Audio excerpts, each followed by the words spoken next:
안녕하십니까. 사회복지학과 금요반 제3강 아동 발달에 대한 강의를 시작하겠습니다. 우리 원우님들과 한번 뵀는데 그 바이러스로 인하여 만나 뵙기조차 어려운 환경에 저희가 살아가고 있습니다. 그런데 여름인가 했더니 벌써 10월입니다. 이 가을에는 우리 원우님들께서 풍성한 학습 환경을 조성하여 개인적으로 책을 보시고 제가 드리는 과제를 한번 검토해보는 시간 되시기 바랍니다. 우선 아동 발달 이론에서 우리가 아동이 가정에서 어떻게 양육을 받아야 정상적인 사람으로 성장할 수 있는지에 대해서 다시 한번 생각해 보는 시간이 되시기 바랍니다. 아동 발달에 대한 총체적인 이해를 위해서는 아동의 연령에 따라 발달이 어떻게 달라지는지, 그리고 다양한 영역에서 어떻게 유기적으로 연관되어 있는지 두 가지 측면에서 이해가 되어야 할 것입니다. 어제는 제가 보내드린 영상이 과연 우리 선생님들의 마음을 어떻게 움직였는지 참 궁금합니다. 이 재원이라는 아이는 부모가 바른 양육을 하지 못하는 까닭으로 정상적이고 건강한 아이임에도 불구하고 그 핸드폰에 노예가 돼서 그 공격성은 사람이 상상할 수 없는 행동을 하는 모습을 우리가 살펴볼 수 있었습니다. 이 재원이의 양육 상태가 어떠한가? 엄마의 부재, 또 엄마의 그 따뜻한 사랑을 받지 못하는 그 불만, 그리고 누나가 있고 동생이 있는데 특별히 우리 재원이는 상당히 영리한 친구인 것 같아요.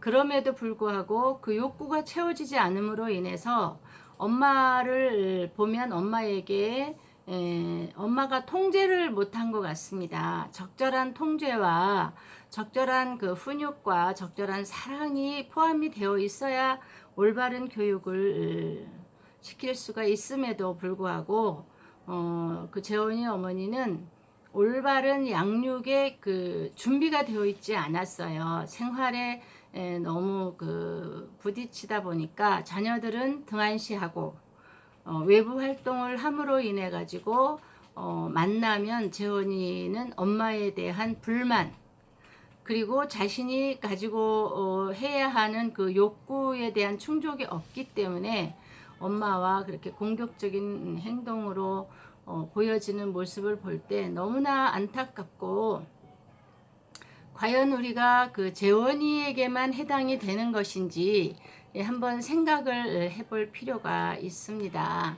요즘에 아이들이 자라는 것을 보면 너무 무한정 과보호인 경우도 있고, 또 너무 아이들을 방임을 해서 이런 문제가 발생하는 어려운 환경을 우리가 생각을 해볼 수가 있습니다.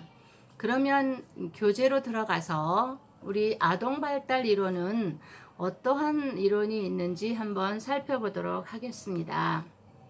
먼저 정신분석학 이론입니다. 정신분석학이라고 하면 여기에 그 정신분석학적 관점의 학자는 프로이드의 심리성적 이론으로부터 출발을 합니다. 이 이론은 인간은 타고난 성본능과 공격 본능에 따라 움직이며 이 본능은 통제되어야만 한다고 주장을 합니다. 이 정신분석학 이론의 이 프로이드는 사람은 본능적으로 성 본능이 있고 또 공격적인 본능이 있다고 하는 것입니다. 그러면 프로이트의 성격의 세 구성 요인이 있는데, 그 세 구성 요소 중에 하나는 원초아입니다.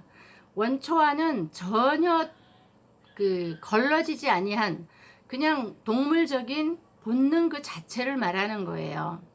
그러면 사람이 성본능이 태어나 있는데 통제되지도 않고 정제되지도 않고 그대로 노출이 된다면 그거는 사회적으로 문제가 심각하지요. 그 다음에 자아가 있습니다. 자아는 뭘까요? 내 자신이에요. 내 자신이 어떠한 상황으로 어떤 환경에서 어떻게 공부를 하고 어떤 교육을 받고 어떻게 통제가 되는지에 대한 현실적인 모습을 말하는 것입니다. 그리고 다음에 세 번째는 초자아라고 되어 있는데요. 이 초자아는 자기는 없는 거예요. 그래서 초자연적인 생각을 하고 초자연적인 행동을 하고 자신의 모습을 감추고 나타나는 행동을 말하는 거지요. 그러면 이 과정을 5개의 심리적 발달 단계가 있는데요.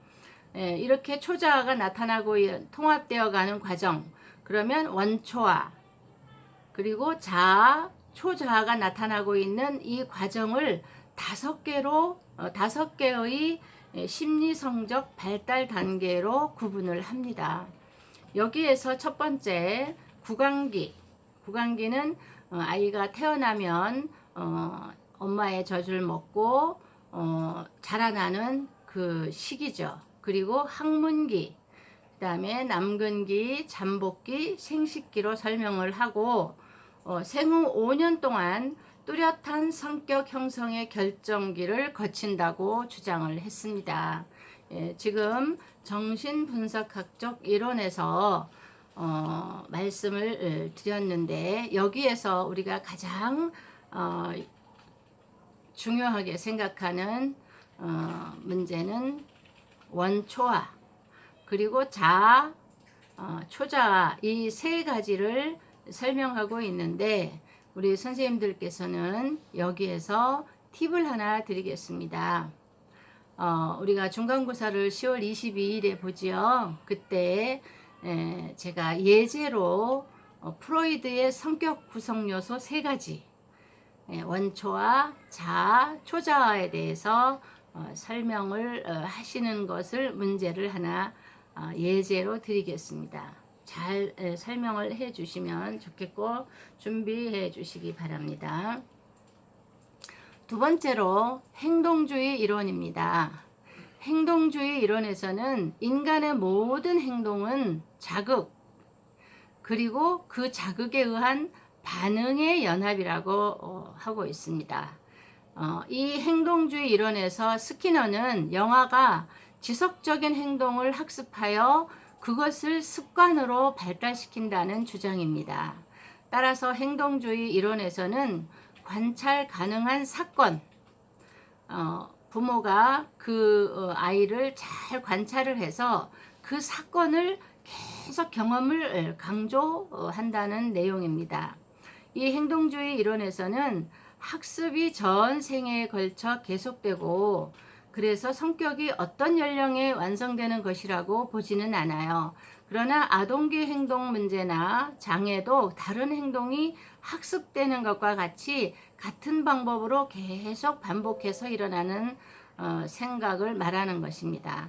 좋은 행동을 칭찬하면 계속 좋은 행동이 일어나는 거예요.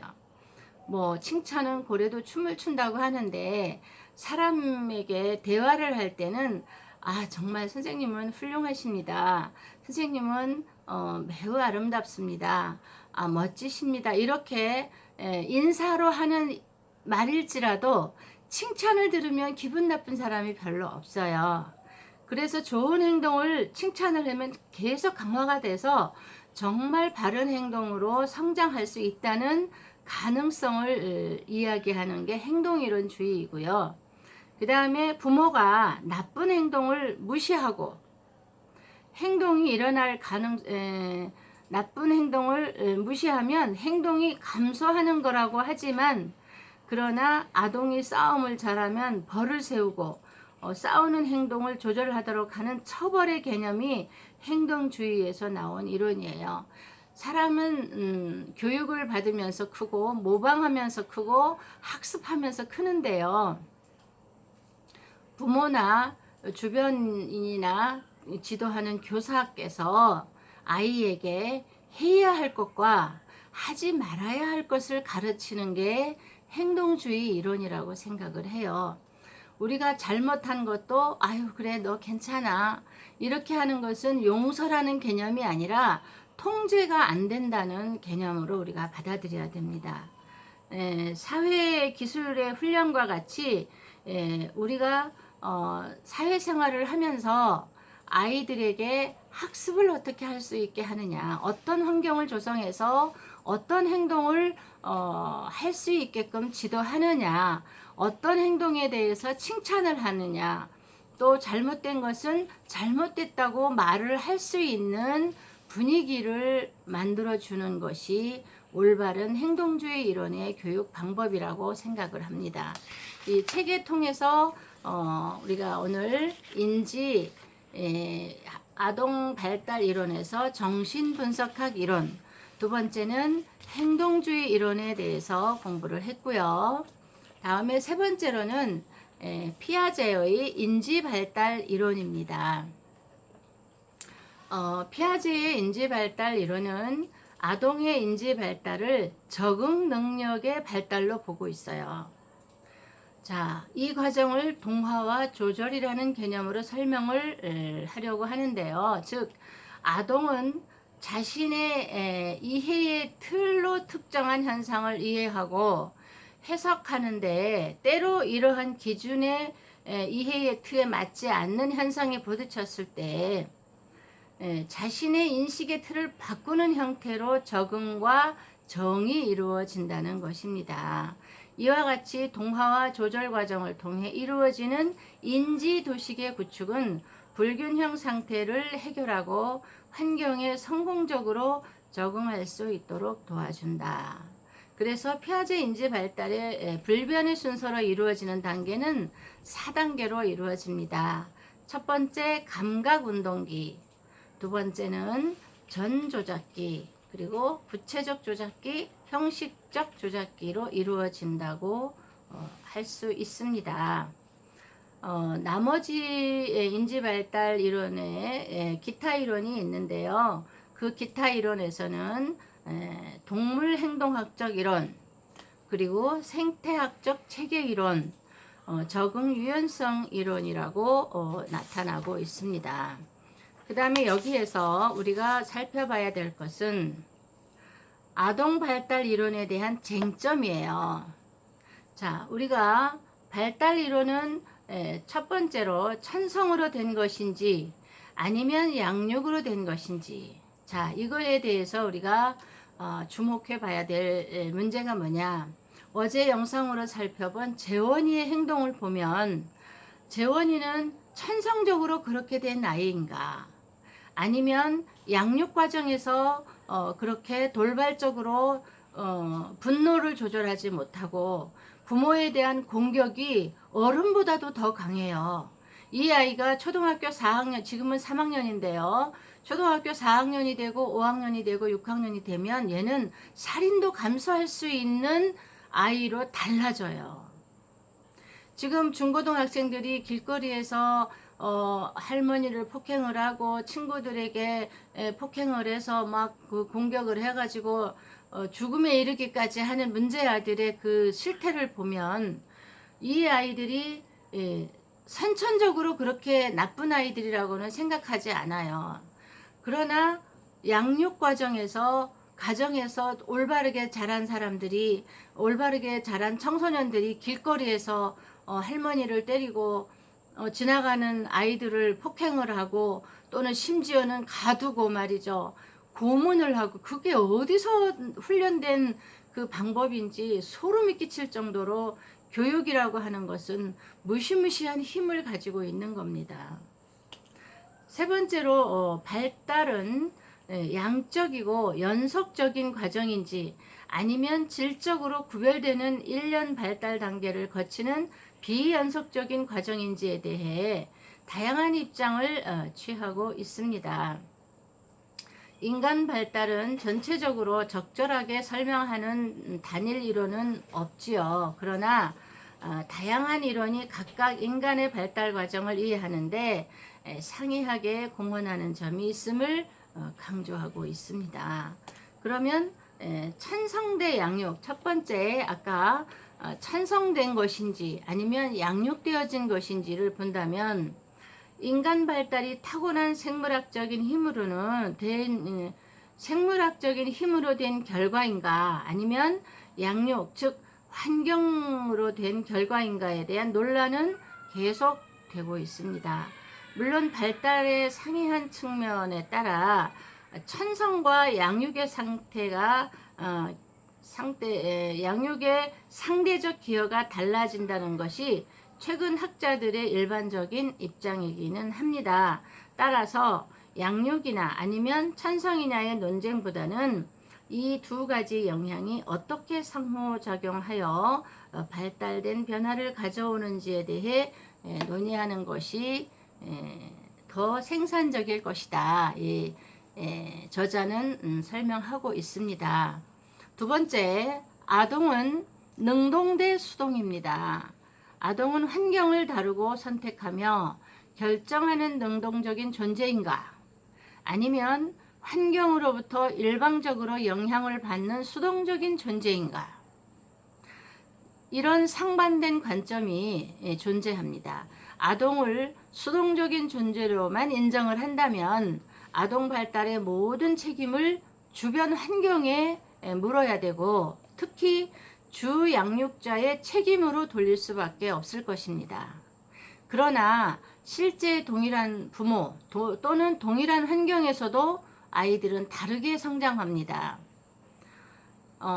이러한 동일한 환경에서도 다르게 발달하는 것이 사실이고 아동 스스로의 능동적인 선택과 자질이 환경의 영향을 또는 그 촉으로 완충을 시키는 경우도 있는 것이죠.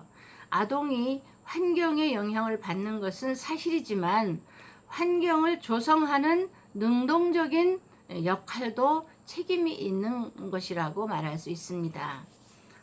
그리고 연속성과 비연속성에 대해서 말씀을 드리면 인간의 발달이 점진적인가 또는 급진적인가 나이가 나아가서 발달의 변화가 양적인가 또는 질적인가라는 두 가지 측면의 질문을 내포하는 문제라고 볼 수 있습니다.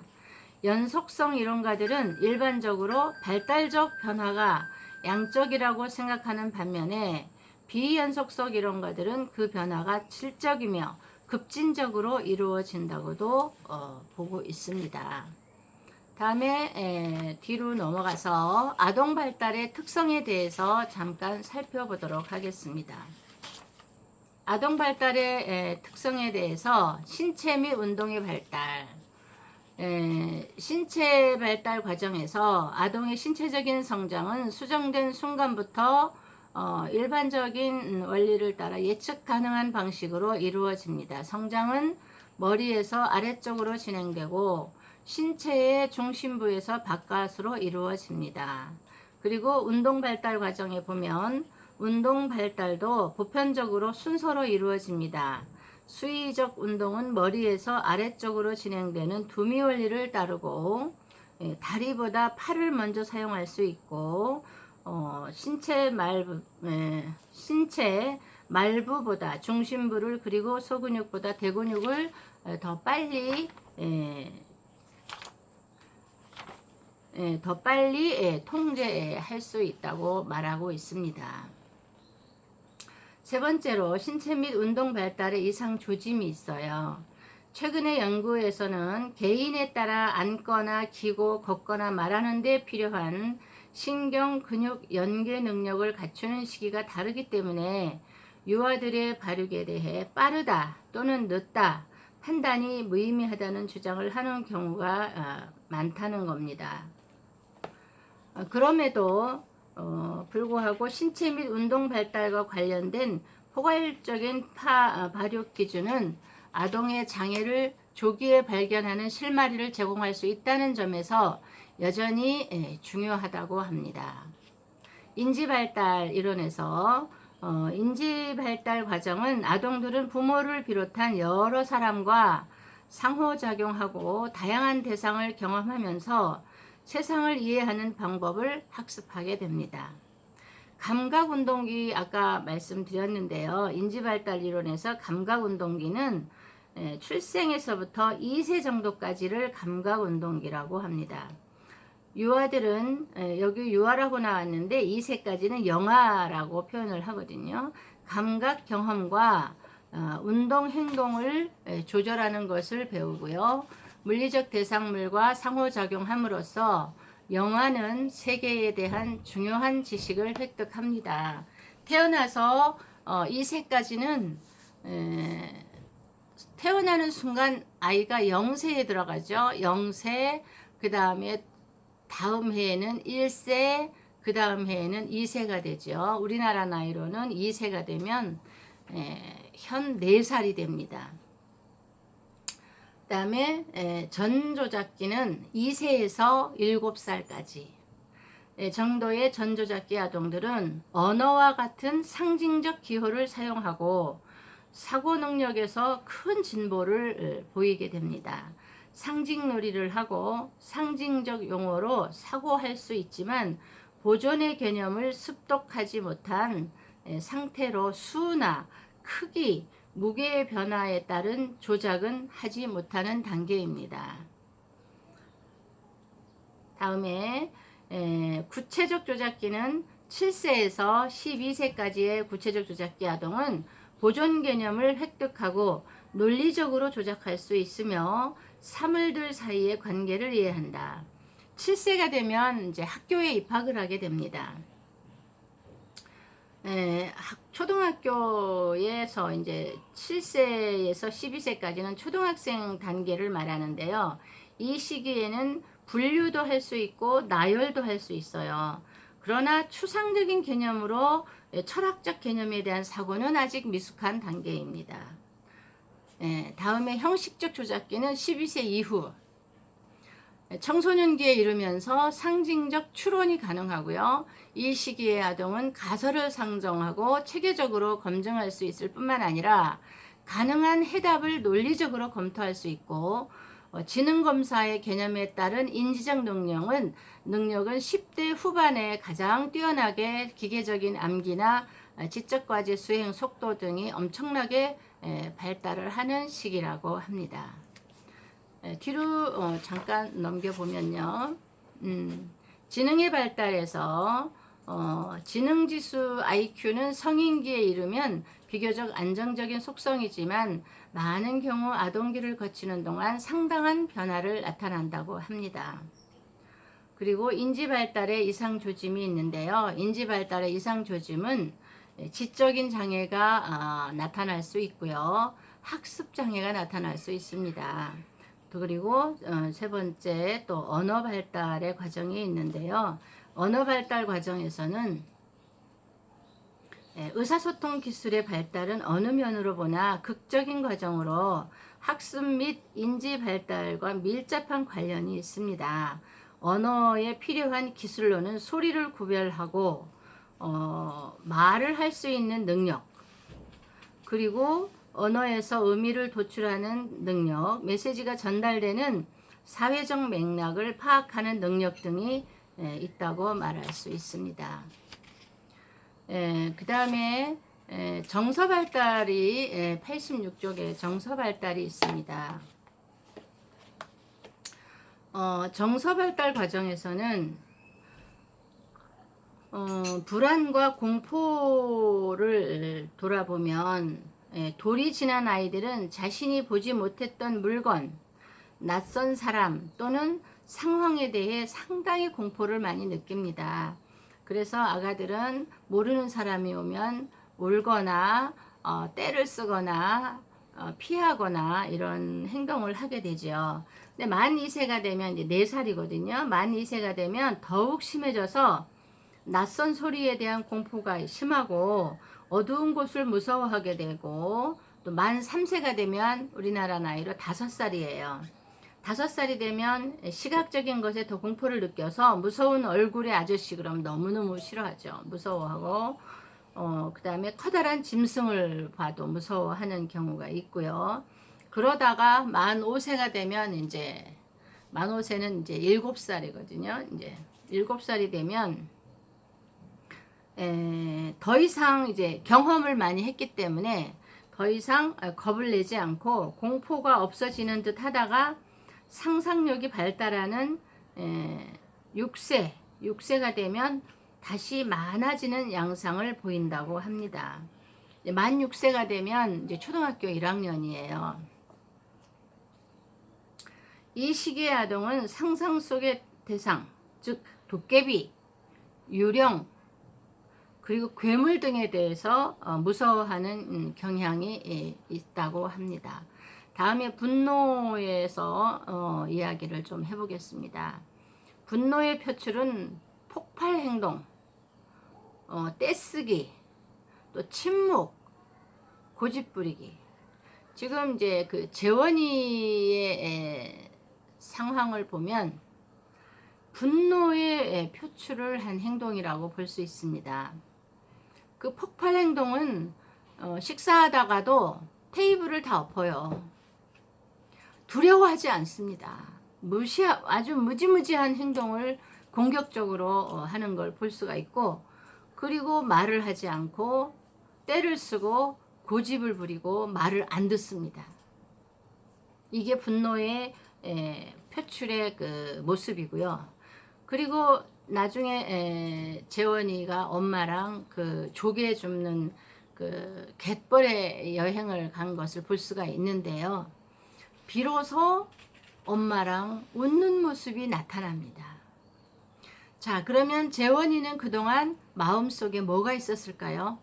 엄마와의 관계 속에서 행복함이 없었던 거예요. 본인이 느끼는 만족감은 핸드폰으로 게임을 하는 거였는데, 그 핸드폰을 없애면 재원이는 그 분노에 참을 수가 없어가지고 그 어머니를 아주 심하게 폭행을 했는데 10살이 되니까요, 엄마가 이기질 못해요. 그래서 이기질 못하니까 때릴 수도 없고 하니까 팔을 잡았는데, 거기에 대한 그 불만이 또 어마무시하더라고요.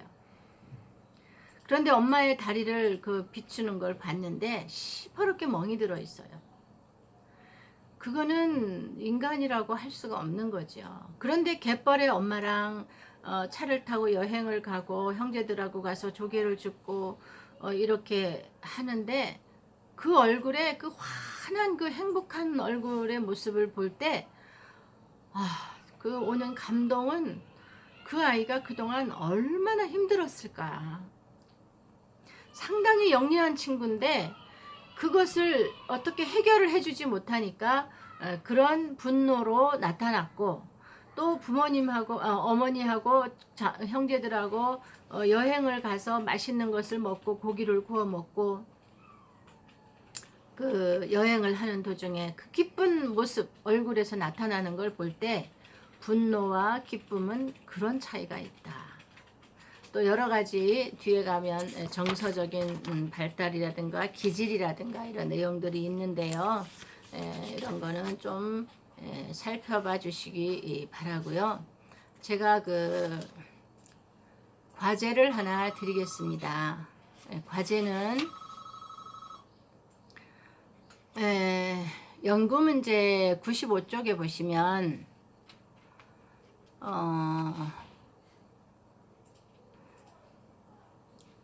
그 시험 문제에 너무 연연하지 마시고 이 연구 문제를 한번 이렇게 살펴보시기 바라고요. 앞에서 말씀드렸던 프로이드의 3가지 성격 구조에 대해서 이 책에는 자세하게 나오지 않았어요. 원초화는 어떻고, 자아는 어떻고, 또 우리 프로이드의 초기의 그 성격 구조에 대해서 보면 잠시만 다시 볼게요. 성격 구조에 보면 원초와 자아, 초자아에 대해서 세 가지 구성 요소를 기초적인 문제, 피드백 한 문제고요. 그 다음에 이 아동 발달 이론에서 아동이 가정에서 정상적인 양육 형태를 한번 생각해보는 시간으로 살펴보시기 바랍니다. 자, 이제 10월입니다. 이제는 이 가을에 우리 원우님들이 이 10월 한 달 동안은 정말 천고마비의 계절이잖아요. 그 무더위도 지나갔고 태풍도 지나갔고 겨울이 오기 전에 10월 한 달 동안 풍성한 지적인 양식을 충전하셔서 우리가 22일에 정말 건강하고 기쁜 모습으로 만날 수 있기를 기대합니다. 그리고 중간고사 과제물은 어제 영상을 본 재원이에 대해서 한번 살펴보시기 바랍니다. 문제는 세 가지 어제 카톡에 제가 올려놨습니다. 그 중에 두 가지를 선정을 해서 과제 한 두세 장 이렇게 나열해서 제출하시면 되겠습니다. 중간고사는 10월 22일에 제가 세 문제를 드릴 거고요. 그 중에 오늘 한 문제를 드렸으니까 다음 주에 또 좋은 자료를 가지고 선생님들 찾아뵙겠습니다. 감사합니다.